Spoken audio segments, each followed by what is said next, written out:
அனைவருக்கும் வணக்கம். நான் உங்களுடைய செல்வம் பேசுகிறேன். இந்த வீடியோவில் நம்ம எதை பற்றி பார்க்க போகிறோம் அப்படின்னா, ஈரான் போரினால் இந்தியாவின் நிலைமை ஃபைனலாக சொல்லப்போனால் லாக்டவுனை நோக்கி போயிட்டுருக்குது. ஏன்னா கடைசியாக அனுப்புன 3 கப்பல் எண்ணெயும் அதானியோட ஃபேக்ட்ரிக்கு போய் அங்கேருந்து ரிஃபைனிங் பண்ணப்பட்டு இந்தியாவுக்கே கொடுக்கப்படுகிறதா இல்லை ஃபாரினுக்கு எக்ஸ்போர்ட் பண்ணப்படுகிறதா அப்படிங்கிறத முக்கியமான பிரச்சனையே. ஏன்னா அது ஒரு தனியார் கம்பெனி. நம்ம கவர்மெண்ட்டில் பெட்ரோலியம் ரிஃபைனரி ஃபேக்ட்ரி கிடையாது, தனியார்கிட்ட தான் இருக்குது. அம்பானி அதானிக்கிட்ட தான் இருக்குது.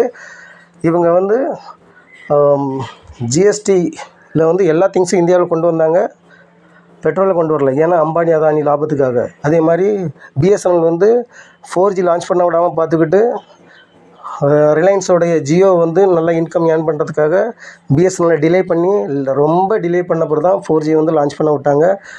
ஏன் அப்படின்னா காஷ்மீர் அந்த சைடு இருக்கிற மலை பிரதேசங்களில் கூட பிஎஸ்என்எல் டவர் இருக்குது, ஆனால் ரிலையன்ஸ் கிடையாது. அந்த ஏரியாலலாம் ரிலையன்ஸ் பிஎஸ்என்எலுக்கு வாடகை கொடுத்து அந்த டவரை யூஸ் பண்ணி இந்தியாவில் நம்பர் 1 இருக்கிறாங்க. பட் எல்லா இடத்துலையும் டவர் வச்சுருக்க, டெலிகம்யூனிகேஷன் டவர் வச்சுருக்க பிஎஸ்என்எல் அட்ரஸ் இல்லாமல் இருக்குது. இப்படி அம்பானி அதானிக்கு சப்போர்ட் பண்ணுற ஒரு கவர்மெண்ட் தான் மத்திய அரசு. 1. 2வது, அதானிக்கு தனிப்பட்ட ஒரு ஹார்பர் இருக்குது இஸ்ரேலில். அதனால் இஸ்ரேல் ஒரு விருது கொடுத்தாங்கன்னு சொல்லிட்டு அங்கே போயிட்டு அந்த விருதை வாங்கிக்கிட்டு இன்டைரக்டாக இந்தியாவோட சப்போர்ட் இஸ்ரேலுக்கு தான் அப்படின்னு ஈரான் போர் துவங்கிறதுக்கு முன்னாடியே இன்டைரக்டாக சொல்லிட்டு வந்துட்டார் நம்ம மோடிஜி அவர்கள். அதானிக்கு தனி ஹார்பர் இருக்குது. அதானியோடைய மேக்ஸிமம் இன்வெஸ்ட்மெண்ட்டு இஸ்ரேலில் தான் இருக்குது. இஸ்ரேலை உலகத்தின் தகப்பன்னு சொல்லிட்டு வந்துட்டார் நம்ம மோடிஜி. இது ஒரு ஏற்றுக்கொள்ள முடியாத ஒரு சென்டென்ஸ்னு சொல்லலாம், ஒரு கூற்று அப்படின்னு சொல்லலாம். அதே மாதிரி அமெரிக்காவில் மேக்ஸிமம் இன்வெஸ்ட்மெண்ட் ரிலையன்ஸ்குள்ளது இருக்குது, நம்ம அம்பானிக்குள்ளது.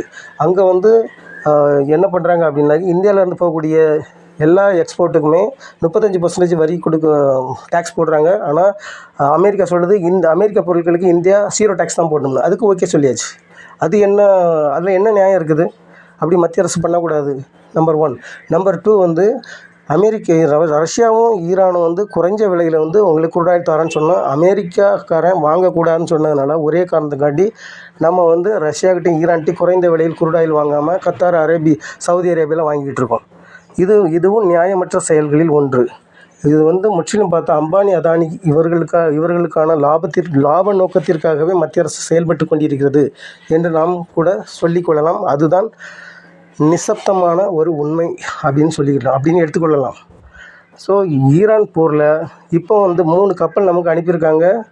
நேற்றைக்கு ரிலையன்ஸ் கப்பல் 1, அம்பானியோட கப்பல் 1 ஹார்முஸ் ஸ்ட்ரைட் வழியாட்டு பெர்மிஷன் வாங்கி போயிட்டுருக்குது.